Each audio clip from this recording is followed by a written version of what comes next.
10 জন ব্যক্তির উপর রোজা ফরজ নয়। আপনি কি জানেন সেই 10 জন ব্যক্তি কে? 10 জন ব্যক্তির উপর রোজা ফরজ নয়? কোন সেই 10 জন হুজুর, বলেন তো একটু শুনি। 1. অপ্রাপ্তবয়স্ক শিশু। যে শিশু এখনো বালেক হয়নি, তার উপর রোজা ফরজ নয়। তবে রোজার অভ্যাস গড়ে তোলার জন্য ধীরে ধীরে প্রশিক্ষণ দেওয়া উত্তম। 2. পাগল বা মানসিকভাবে অক্ষম ব্যক্তি। যে ব্যক্তি বুদ্ধি বিবেকহীন বা মানসিক রোগে আক্রান্ত, তার ওপর রোজা ফরজ নয়।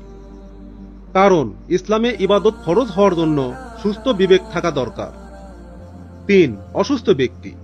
যে ব্যক্তি রোজা রাখলে রোগ বেড়ে যাওয়ার আশঙ্কা থাকে, সুস্থ হতে দেরি হয়, তার জন্য রোজা রাখা ফরজ নয়, পরে সুস্থ হলে কাজা আদায় করবে।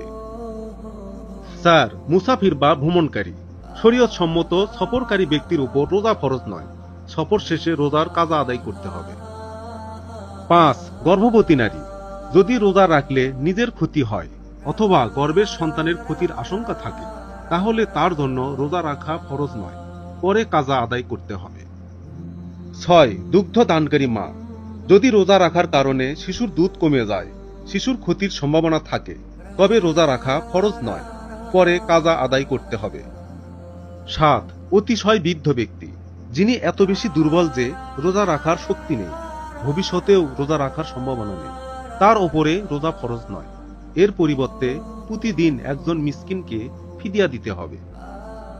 8. স্থায়ী অসুস্থ ব্যক্তি।